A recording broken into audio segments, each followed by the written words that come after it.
Welcome, everybody. Who here banks online? Anybody drive a car? Use a blender? Any government services? Anybody use any of those? Participate in elections? What do all those things have in common? Software.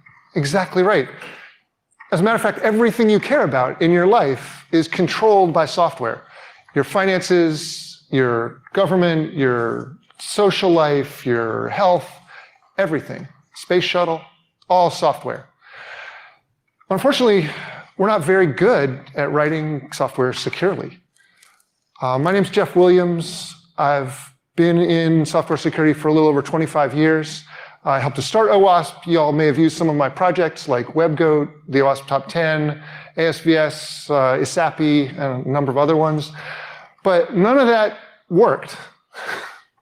We are still in pretty dire straits in terms of our ability to write secure code. So I am actively trying to push the envelope and figure out something that will work. So today I want to talk to you about runtime protection. I think it's an incredibly interesting alternative to the things we've tried so far. Actually, we are in what I call an era of digital security. So when I think of this, I mean like the way that companies have digitally transformed their business. Anybody doing digital transformation efforts in their company? A couple? That's shocking. You are, if you don't know. You're probably digitally transforming your business. You're turning it into software. Mark Andreessen said software is eating the world. That's essentially what he meant. And we haven't transformed the work of security into software. But that's what has to happen. We need to make it massively more efficient. So I think of sort of three waves that we've been through of AppSec. So in the early days, when OWASP was getting started, it was manual code reviews, manual pen tests. I love manual code review. I don't know. It's a weird kind of personality, but it's actually incredibly powerful, but it doesn't scale at all. Then from like the mid 2000s to like 2020, we had an era of what I'll call the security process era. It was focused on, did you do a bunch of activities, but not really on the outcomes that we care about? Like, is your software actually more secure? So I feel like a lot of good work during that time, but it hasn't really made any difference. When I started OWASP back in 2001, we were finding roughly 24.5 vulnerabilities per app. Anybody know what the average number of vulnerabilities per app today is? No, it's like 35. I mean, I'm not counting all the false positives that your static tools find, so there's that. But we really haven't made a lot of progress. Like, we're not dramatically more secure today than we were 20 years ago. And I love, there's lots of smart people doing lots of incredibly brilliant things in AppSec, but we haven't made a difference. So that's our challenge. So I want to talk, or challenge you here. There's a little audience participation section. So you've got some options when it comes to making your software trustworthy. And I want to ask you, which of these techniques would you trust? Would you trust your business with? Would you trust your life with? Would you trust your social life to? Would you trust your healthcare to, or your mom's healthcare? First one is people using application security testing tools to make the right fixes and keep your software secure. Is that good enough? You're like, okay, somebody tested it with a static tool, so we're good. Anybody think that's good enough? Interactive testing is good, but it's not perfect. Like, I don't know. It's a lot closer. But I'm not here to talk about IaaS, so I'll be happy to do that later. So that's one choice. The other choice that you have is using perimeter defenses to make your code safe. Anybody want to trust their healthcare to a WAF? Okay, I got a WAF vendor over here. Also, probably not good enough. Why? WAFs have a lot of issues. I'll talk about some of them in a little bit, but these are your two choices. You can either try to coerce the developers to do secure coding.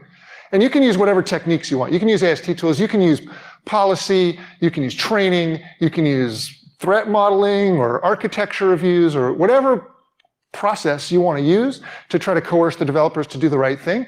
I guarantee you I have tried them all. And I don't think they're not really effective. The results prove that they're not effective. So we need to do something different. So today I'm going to talk about a third alternative called runtime protection. And so I'll just throw this out there as a placeholder. We're going to define it, and we're going to talk about how it works and what it does. So the first thing you need to know is, actually it's not the first thing. I just threw this up because there's nowhere else to put this.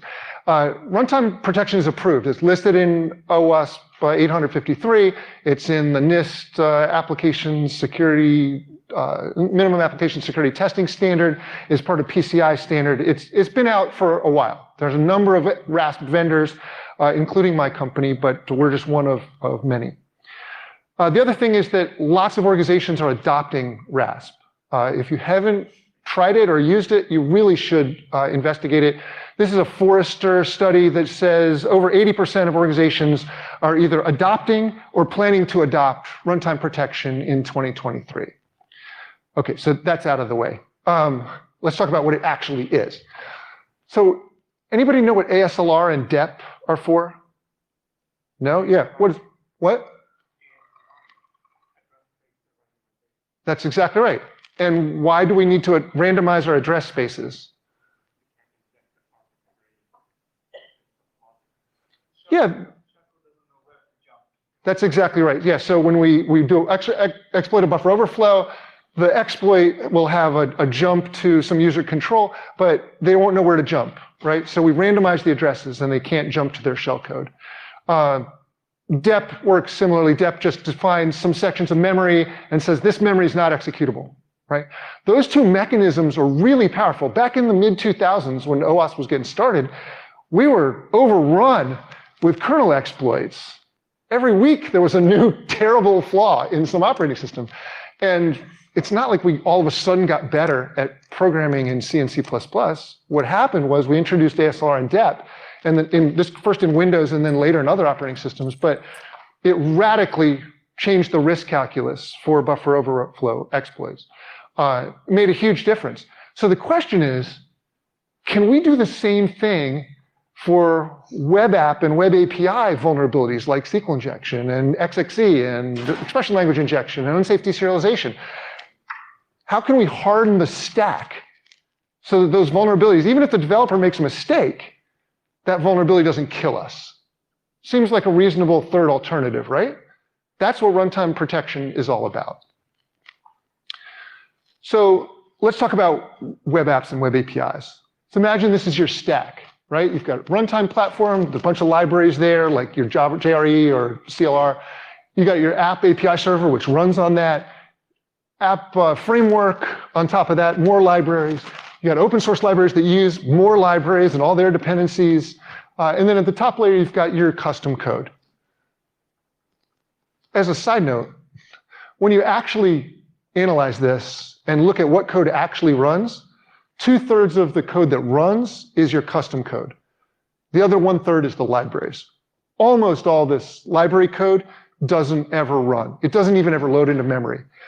So I just want to try to get you focused on where the problems are. So don't think that this is like an iceberg. People say 80% of your software, 90% of your software is open source. It's very misleading because the iceberg is upside down. Anyway, okay, back to the main story. This is your stack, and see those little skulls there? Those skulls indicate dangerous code. Some powerful function. Might be an XML parser, or a SQL engine, or a deserialization engine, or I mean, any of the kinds of vulnerabilities that you think of, they're all run through these dangerous functions. Like maybe it's the way you start a native process in that framework. Those functions are all completely unprotected. Developers can use them however they want. There's no guardrails, no warnings, no developer documentation on how to use them safely.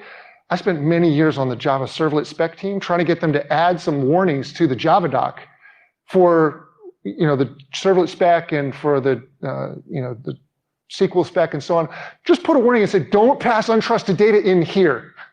No, they won't do it. So we're kind of screwed, right? If there's documentation about this, it's at OWASP, where no developer's ever going to see it. It's not right in their IDE saying, hey, dude or lady, don't use this with unsafe data.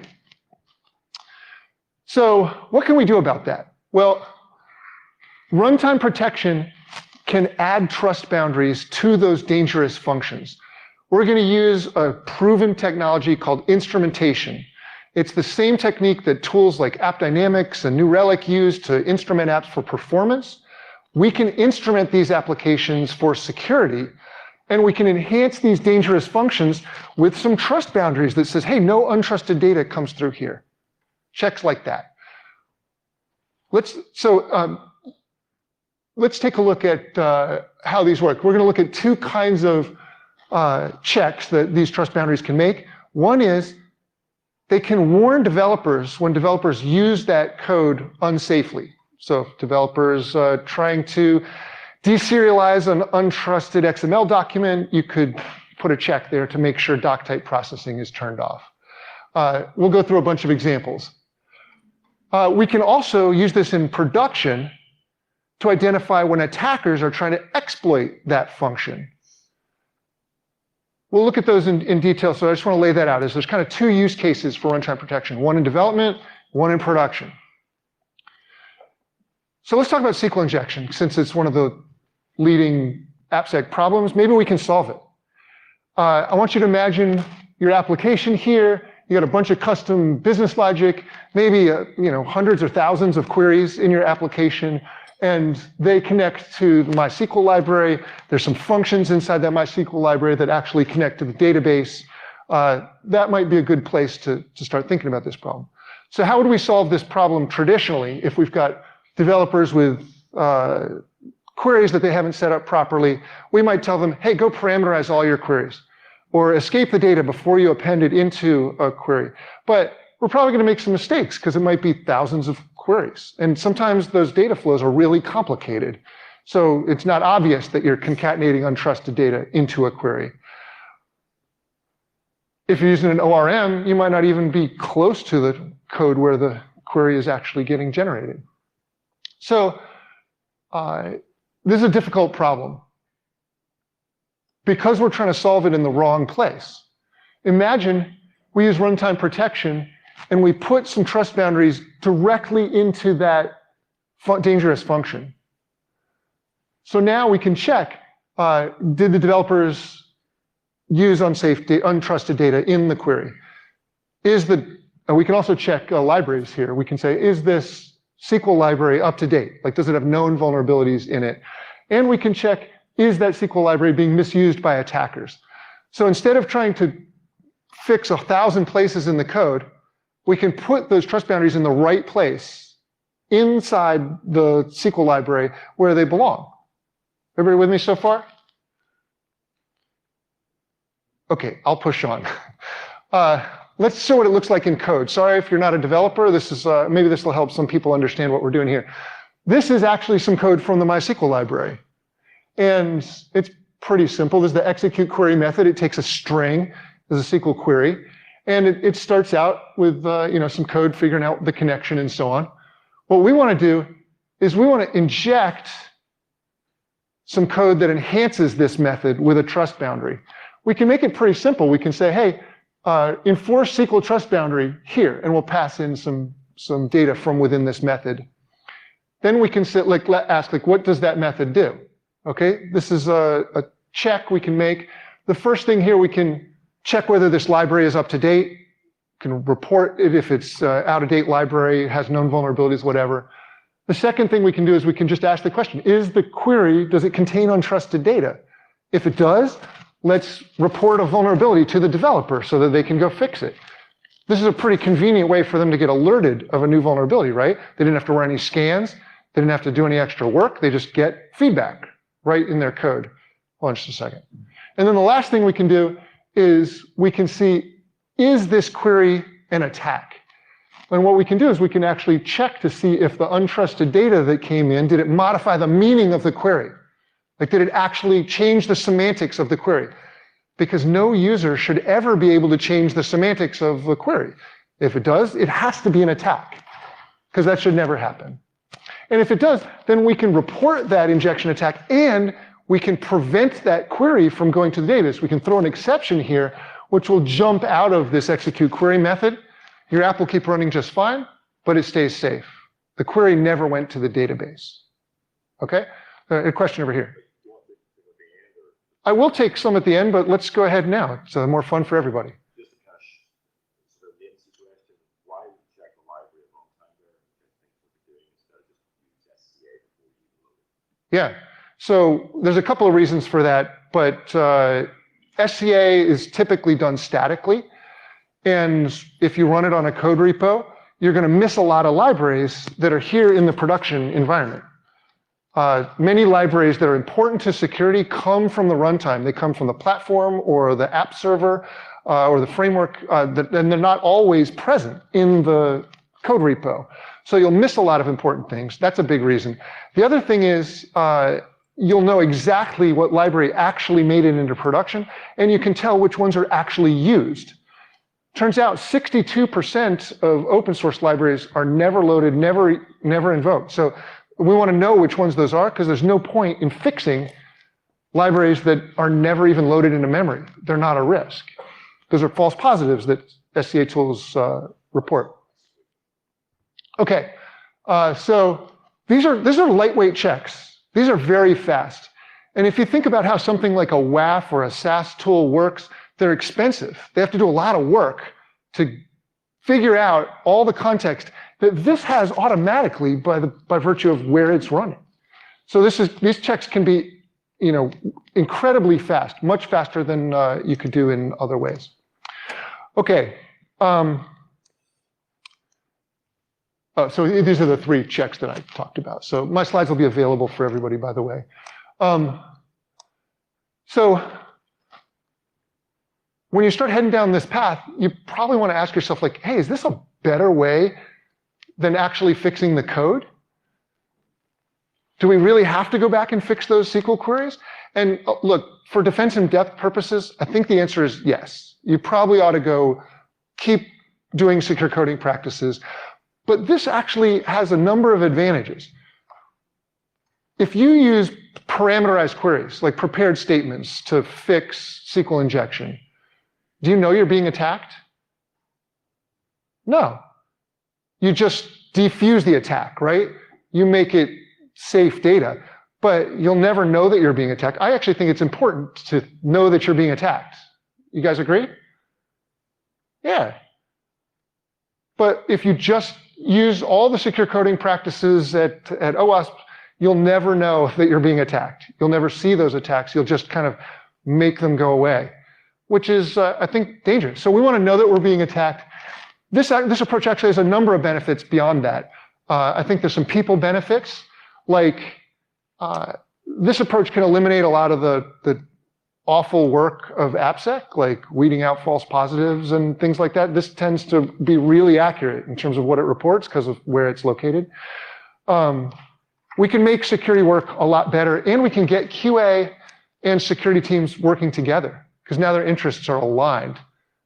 This kind of analysis happens automatically as you use the application in development and in production.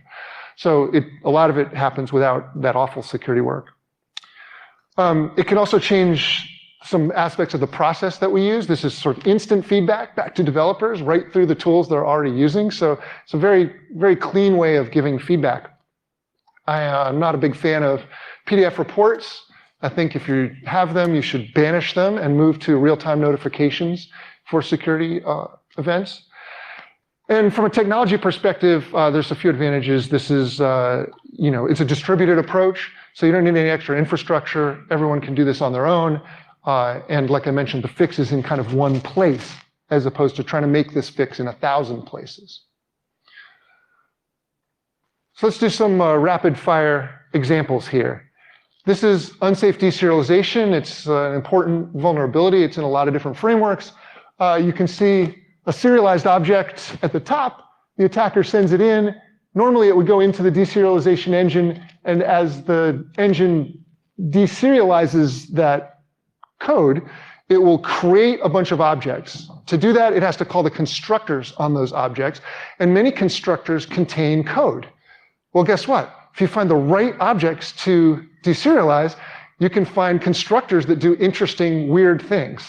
Those are called gadgets. And we can make a gadget chain that results in us having the ability to execute arbitrary code. So what do we do to fix it? We add a trust boundary. Here we're going to add an untrusted data boundary. All that says is we're never going to deserialize any data that comes from an untrusted source. It's always dangerous. So we don't want to have applications that do that. We should warn developers if they do it, and we should prevent it if we see it in a production application. So again, super simple check that eliminates a whole category of vulnerabilities. That's the goal here, is we want to stamp these vulnerabilities out. You know, I wrote the first OWASP Top 10 in 2002. It's been 20 years. We're still talking about SQL injection. It's making me crazy. We got to find some ways of stamping these whole classes of vulnerabilities out.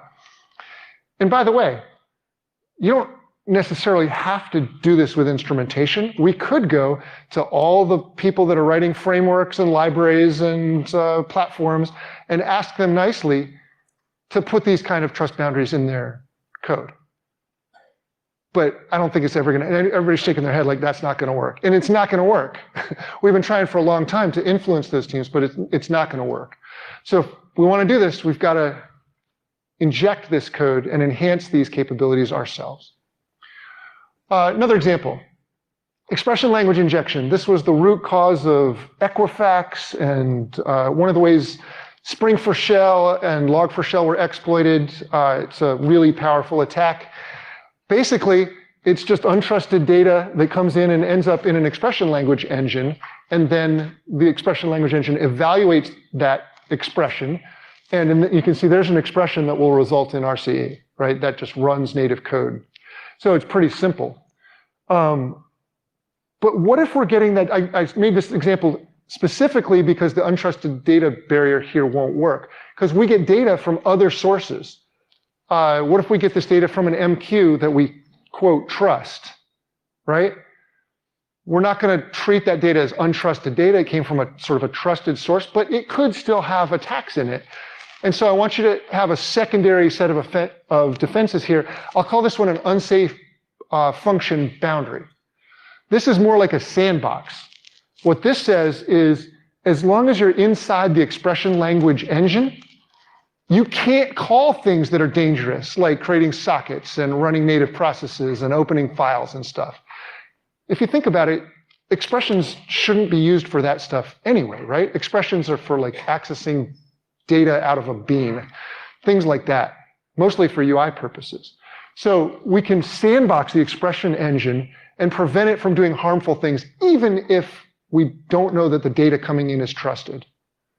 Okay, so now we've got kind of a roof and a floor on our dangerous functions so that we can both prevent bad stuff going in and we can prevent dangerous calls going out. Here's another example. I like this example a lot. So anybody heard of XXE? XML entity? So here you can see a untrusted XML document coming in, and you can see it's got a doc type header in it that defines its own entity named foo, or sorry, it's named XXE, and that directive tells it to translate it into the contents of the password file. Okay? Then in the XML document itself, the bottom line that says foo, XXE, foo, that when it's rendered by the XML parser, it will pull in the contents of the password file and include it in the XML document, and then it, in most cases, you can figure out a way to get it back out of the application to the user. So how do we solve it? Well, if we ask developers to do it, we got to tell them to figure out how to disable doc type processing with your particular XML parser, and there's like a zillion different configuration parameters in every different XML parser to do it, and it's complicated. So people mess it up a lot. But with runtime protection, we can do this automatically. we can just tell the parser, disable doc type processing. And because we're inside the app, we know what parser it is. We can choose the right directive. We can disable doc type processing, and we're safe. Everybody see how that's going to completely protect me against XXE? Everybody, yeah. It's just automating what we're going to tell the developers to do anyway. But Right. that's always done. But again, the path of us figuring something out and trying to coerce the developers into doing something in the code isn't working. At best, it's a super noisy path. I'll tell you, so when I was a consultant, I did tons of pen tests and code reviews, wrote up lots of findings for developers, tried to be really specific about what they needed to do to fix the problem. 40% fail rate in making the fix that we told them to do. So on retest, 40% fail rate. And I'd be surprised if that changed. I think I'm pretty good at writing up findings, telling them how to fix the problem, but that channel is noisy. So I'm trying to suggest a better channel. Like, can we do this automatically? Can we digitally transform that process of changing the code to do what we want it to do? I think this is my last example. This is an interesting one in Java. If the application uses reflection to load classes, you can trick that mechanism into loading arbitrary classes and getting untrusted code to run. So what we want to do is prevent reflection from accessing, from being able to load code from untrusted sources. So only bad guys use reflection to access the class loader. There's no reason why a developer would ever have to do that, because developers can just ask for the class loader. It's available in every single class. You can say get class loader everywhere you are. So there's no reason to use reflection to access the class loader. But it's something that attackers use all the time, because the first step in their attack is to get a hold of the class loader and then use the class loader to load their malicious code. So what do? We don't allow that. We say we can't use reflection to access the class loader anymore. So we can put a simple check in to prevent any access to class loaders via reflection. Pretty easy. This solves a bunch of different attack vectors, including Spring for Shell. If you had this simple check, those exploits would not have worked at all. So this is powerful. Here's those 5 types of trust boundaries that I talked about. Untrusted data boundary. Semantic integrity boundary was the SQL one, where we actually checked the semantics of the SQL query. Unsafe function boundary. Defense enablement, that was the XXE one, and banned behavior boundary was the last one with reflection and class loading. Any questions on any of those trust boundaries? Everybody understand those? Yeah, Grant. 3 and 5 are very close, very similar, right? The same sort of approach. That's why we preventing actions that shouldn't be taken. Yes, that's right. Yep. There are other ones. So different kinds of vulnerabilities, like for CSRF, for instance, there's a different kind of boundary that you might want to put in place. But it's not hard to imagine these boundaries that you can put into the dangerous function and enforce. So SSRF is another good one. What would you do to stop SSRF? Anybody want to suggest how you'd stop SSRF? Which one of those boundaries you'd use? Yeah.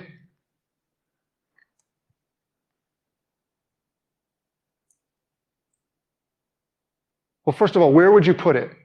If you wanted to put a trust boundary in place to prevent all SSRF, where would you put it? Yeah. Yeah, you're right. It's 1. That's the boundary that you'd use. And where would you put that boundary? Like, what dangerous function would you put it in?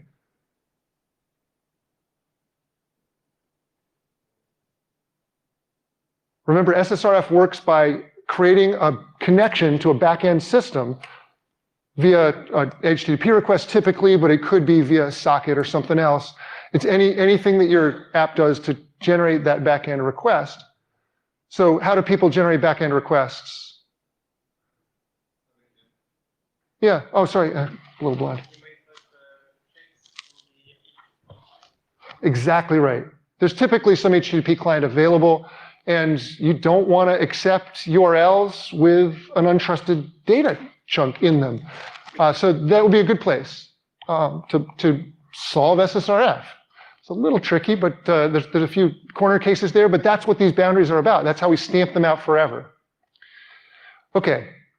I mentioned you can also use runtime protection for library security. I just wanted to be, sort of close the loop on that. Runtime protection can do 3 things to help you with securing your libraries. I know that's sort of on everybody's list of things they're working on now. So with runtime protection, you can instantly analyze all the libraries that are available to your environment, and then which ones are actually used. So you get a great inventory of what's there. Then you can look at them and say, hey, do those libraries have both known vulnerabilities? Now, that's just a database lookup, right? Once you've identified it, it's pretty easy to tell, does it have any known vulnerabilities? But runtime protection can also find unknown vulnerabilities in those libraries. So if your library is using one of these dangerous functions unsafely, runtime protection can tell you about it. And you can find 0 days, and you can make millions of dollars in bug bounties and things like that. So it's not just for CVEs. Library protection, like the big hole in library protection is like, nobody's looking for the unknown vulnerabilities in libraries. Everybody's just scrambling to fix the tiny percentage of things we've already found.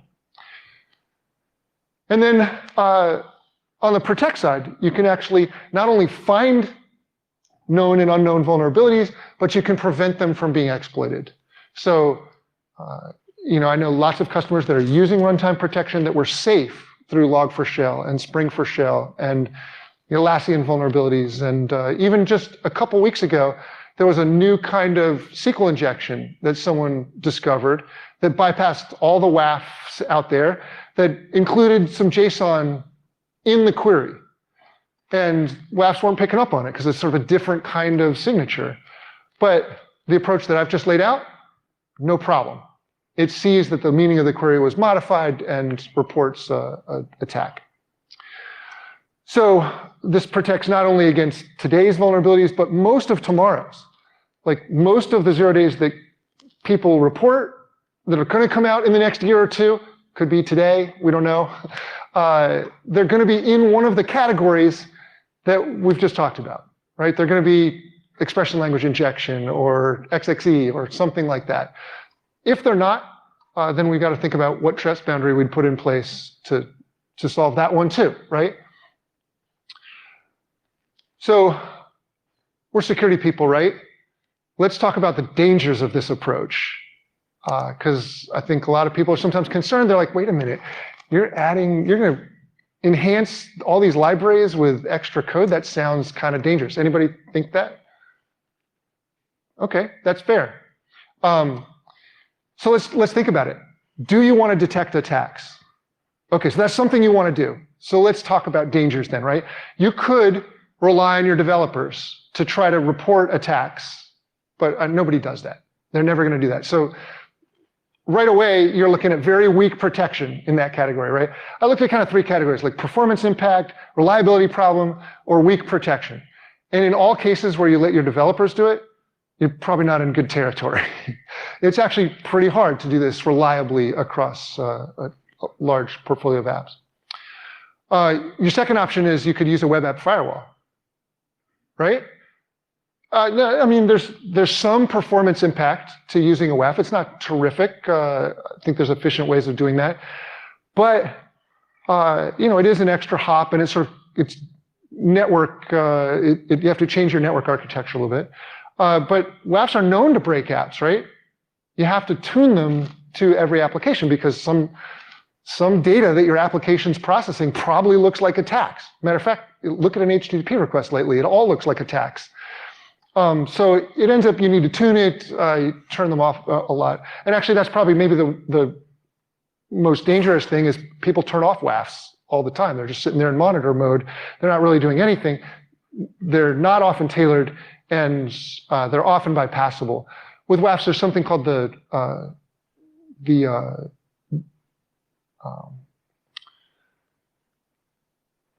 on the name. It's the data impedance problem. That's right.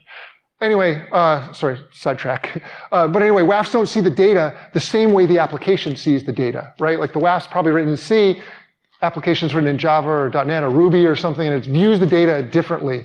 And so that creates a lot of corner cases for bypasses. But think about runtime protection. We've gone through some of the advantages. It's a simple, testable check. You can deploy it as part of your application. Even before production, you can put this into your, into your development environments, have it go through all your test cases, make sure your application works with protection enabled. And the protection that it provides is much stronger than you can get from these other techniques. So my experience with runtime protection has been very good.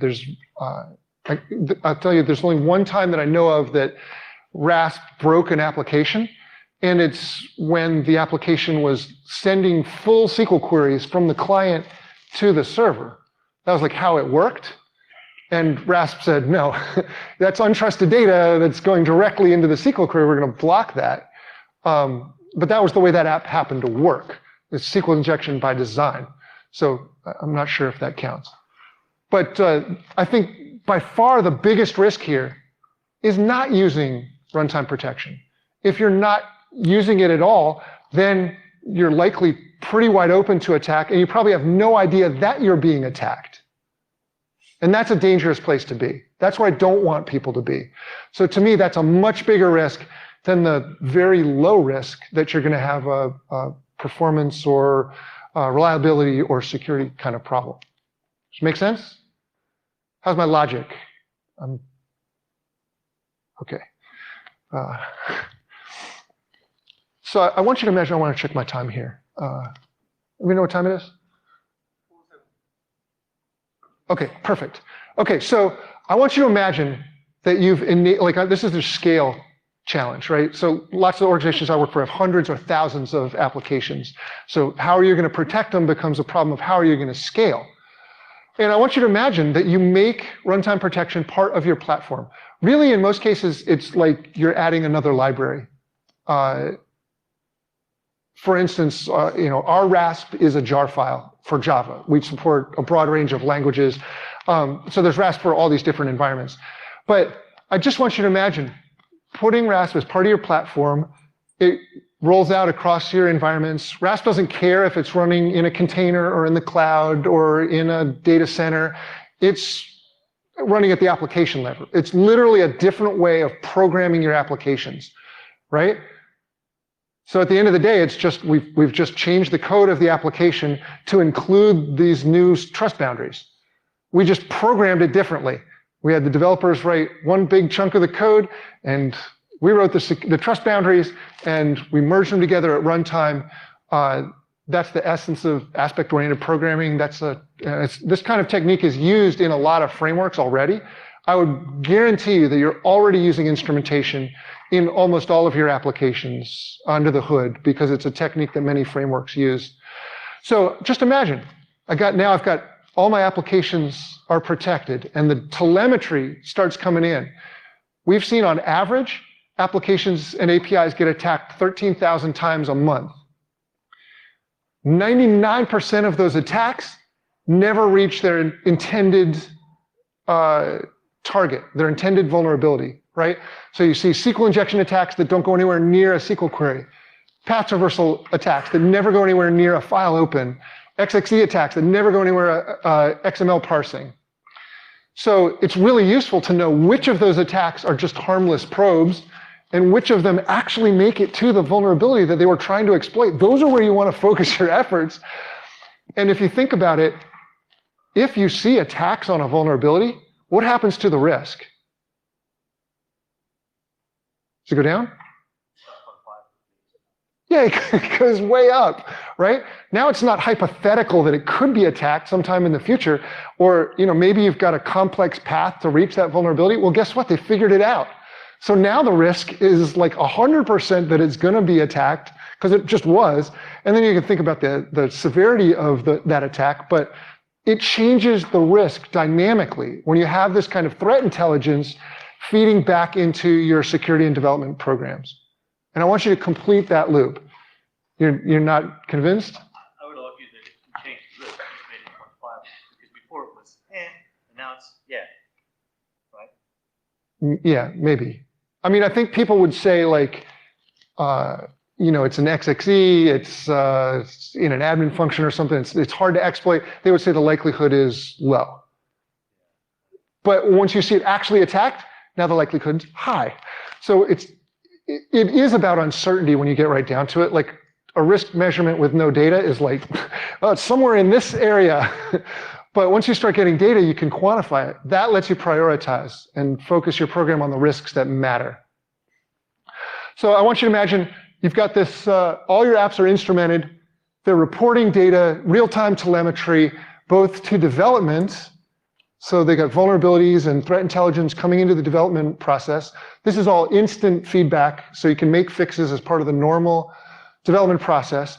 And we're feeding information into production. So if there's attacks that the production needs to respond to, we block them, but hey, now we know that IP address is an attacker, and that we might even know the user account that's associated with that attack, because maybe they were logged in when they were doing these attacks.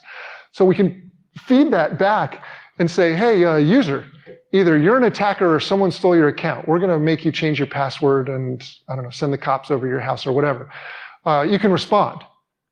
So this is a much more powerful way of thinking about application layer attacks. Most organizations are pretty blind when it comes to attack traffic at the application layer.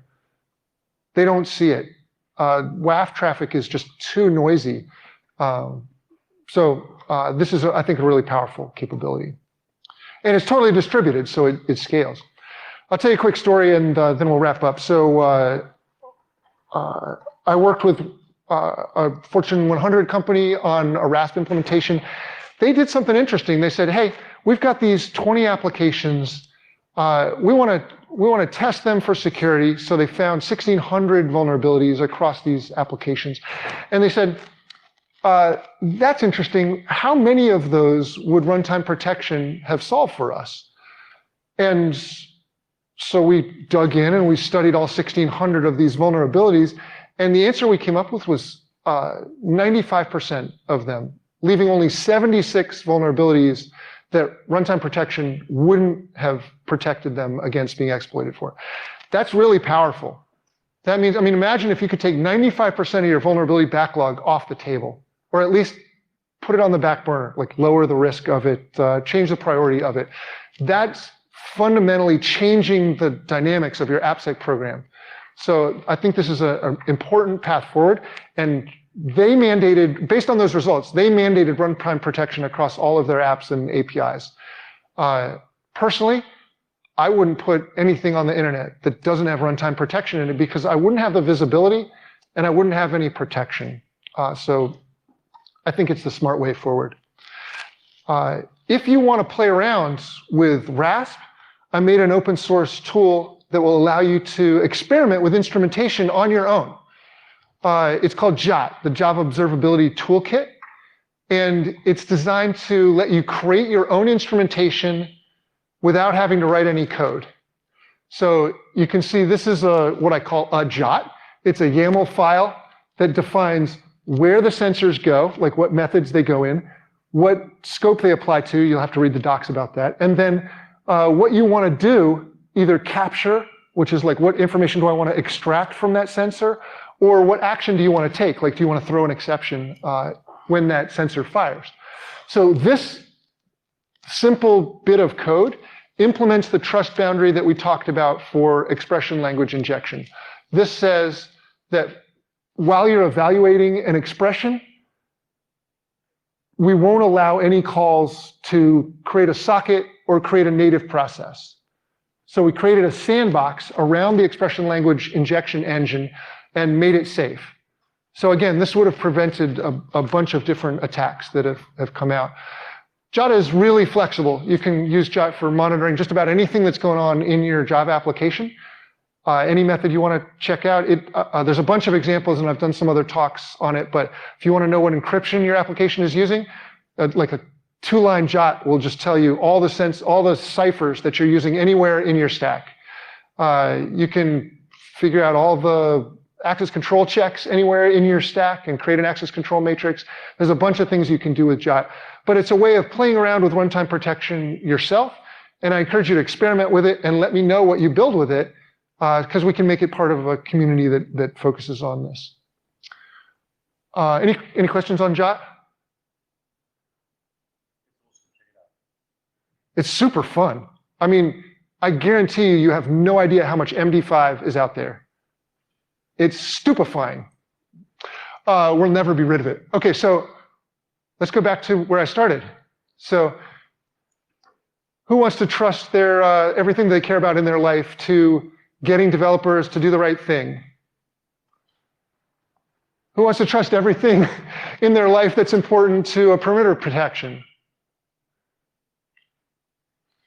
WAF guy, love him. And who would now consider using runtime protection to automatically warn about insecure code, analyze libraries, and detect and prevent exploits? Anybody? All right, let's look at half the room. That's awesome. So with that, I'll stop, and I'd love to answer any questions about this or anything related to application security. I'd love you to try to stump me. I'm going to come back to you in a second. Anybody else? Yeah. How much overhead does WASP add to the application and all the microservices? Yeah, it depends on how many trust boundaries you put in place and how complicated they are. You can put in a bunch of trust boundaries that have almost no performance impact. As they get more complicated, it can have more of an impact. But certainly faster than a WAF, I think, is a good way of thinking about it. Do you have any data on that? Oh, yeah. But that's for my company's product, which is not, I mean, I'm talking about RASP in general here. There's a bunch of products in the market. Some are probably faster than others. I encourage you to test it. But I will say that I think from a performance perspective, having your developers try to put these kind of checks in, you'll end up with something that's dramatically slower. Because they'll do things in naive ways, like they'll use regexes to check inputs, and they'll do redundant checks in multiple places and things like that. So from a performance perspective, if you want to detect attacks, there's going to be some kind of penalty. The question is, which approach has the smallest penalty for the most benefit? Okay? Yeah. It's sub-millisecond, is a good rule of thumb. Yeah, I've seen some companies just dropping WASP because of the overhead. So that's why I wondered. But that's probably because And again, look, there's a lot of RASP products. If you use JOT, like that sensor I just put there is essentially free. You could, I mean, there's no possibility that you'll ever be able to measure the impact of that sensor. It depends on what rules you put in place and which trust boundaries you're trying to enforce. Yeah, I'll come around. Yeah.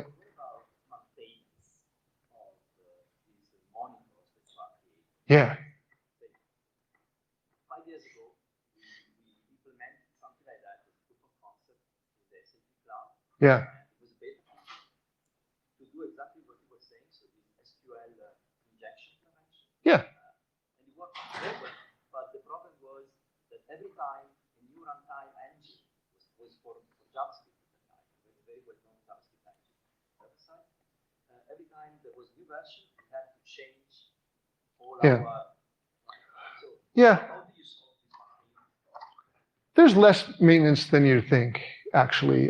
So, I've looked at the Java servlet spec and the JDBC spec and things they don't change very dramatically. Like the main methods that you'd want to instrument haven't changed in years.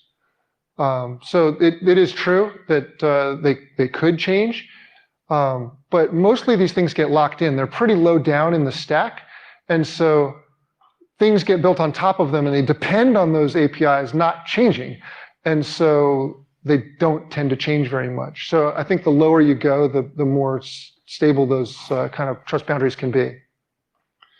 The top of the stack is always like the Wild West, right? So that's what we're trying to do here, really. So we're trying to take things that work, that we've discovered in the top of the stack, push them down into a layer where we can enforce them consistently forever. Yeah, there's a question here. Fast and audited runtime checks are needed for sure, but why would you insist on using instrumentation to inject them at startup rather than writing wrappers that do the checks and then using build system to enforce that this hardened wrapper is the only place that is allowed to directly call unsafe library function?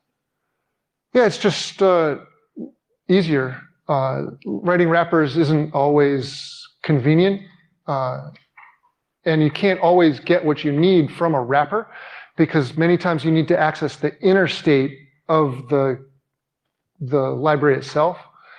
Is it this fragile if you try to access inner state of the library?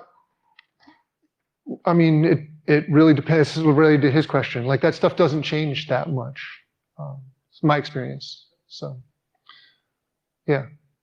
You could also, by the way, you don't have to write wrappers. You could actually compile in these trust boundaries during the build process. Aspect-oriented program. You could transform the binary, and then they'd already be there when you pushed it to production. But what we found is that it's easier to add this instrumentation at runtime than to try to do it during the build process, because it adds complexity to the build. So, yeah.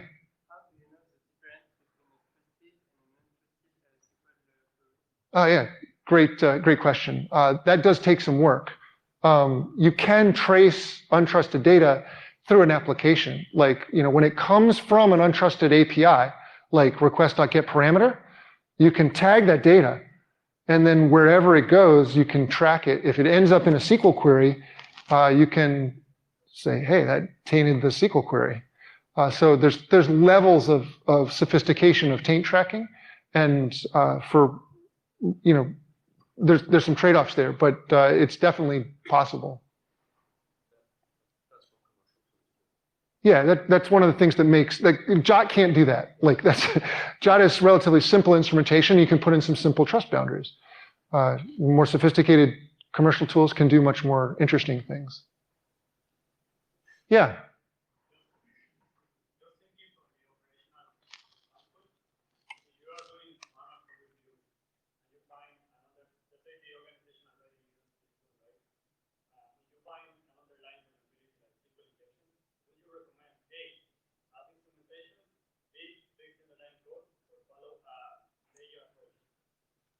Yeah, so the question is, if you find a SQL injection vulnerability, should you fix it? Should you use runtime protection? Or what was the third thing? Or both, yeah. For me, it depends a little bit on how you're set up. For most organizations, I think first, runtime protection. Get the protection in place so you're safe and you have some cover while you fix issues. Then go fix it. I think code hygiene is actually important. That's why I included the piece about reporting back to developers that they're using this dangerous function unsafely, even though we put a trust boundary in that makes it safe. That way, for some reason they want to stop using RASP, or they change their stack or something, and their code ends up being safe. Yeah, but runtime protection first, which is a little different than for most organizations, because most organizations have a lot of unfixed vulnerabilities. Lots of them in libraries and custom code. So we got to tackle that first. And I don't think it's safe to take 5 years to go back and work off the vulnerability backlog. So, yeah. The fundamentals of RASP and OpenTelemetry, they have a lot of things in common in terms of tech stack. Yep. These somehow combine together in the next couple of years. You started with New Relic and some other companies. Yeah. It is very similar. OpenTelemetry is awfully cool. They're making instrumentation for performance purposes and observability purposes standard. So it is absolutely conceivable that those two things merge together. Gartner first wrote about that concept, I don't know, at least a decade ago, and it hasn't really happened yet. So I don't know. I mean, I can speak from experience. It's a lot of work to create a company and a rule set around how to do IaaS and RASP effectively. And I'm sure it's a lot of work to build an observability company. So I don't know, maybe they just haven't come together as a market yet. But it definitely could. OpenTelemetry is really cool. Yeah.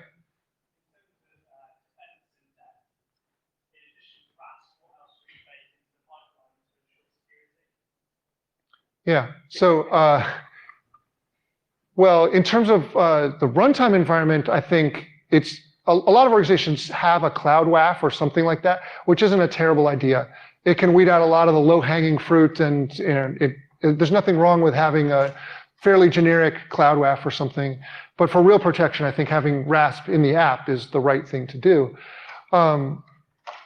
In terms of what you put in your pipeline to make sure that your code is secure, I think, well, I mean, I'm a huge advocate of IAST. I mean, IAST uses the same technology to test for vulnerabilities while the application is going through QA testing.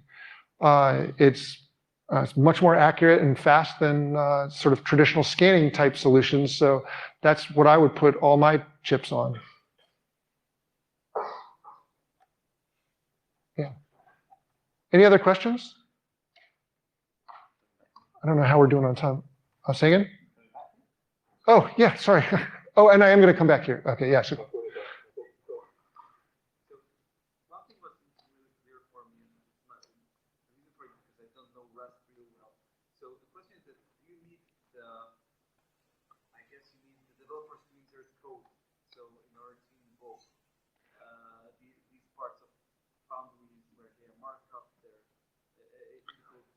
Yeah, you don't need, developers don't need to do anything to their code. Essentially, you add I tried to put in this picture, basically you just add this runtime protection engine to your application. It works exactly the way New Relic or AppDynamics works. You add a performance engine or whatever. Here you're adding this runtime protection engine, and it instruments the code as it loads. So this is literally what happens. Like as the bytecode loads, or we do this for all languages, so it's different mechanisms. I'm kind of sticking to Java here, but as that code loads, we add in some code that wasn't in the source code. We're adding it in as the code loads, but at the end, the code looks as though it was written like this by the developer. Just the developer didn't have to do it. That's what I was trying to say earlier when I said, hey, the developers write this code, and then someone else, security, and some other developers write some security trust boundaries, and we merge them together at runtime into the actual thing that executes. Yeah, okay.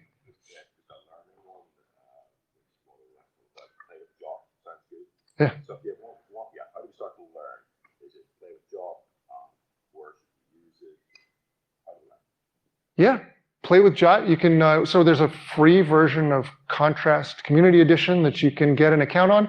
You can add our agent to your applications and test with Zap and see if you can attack your application. And RASP runtime protection will identify those attacks and prevent you from being exploited, even on a vulnerable app. Yeah, it's a good way to get started. And maybe a good way to stop, because I think I'm at the end of my time. So. Yeah, appreciate it, everybody. Thank you. I'll be around today and tonight. We are having what do you call it? Happy hour at Brewdog at 6 o'clock. We'd love to have you join us. Thanks. Yep.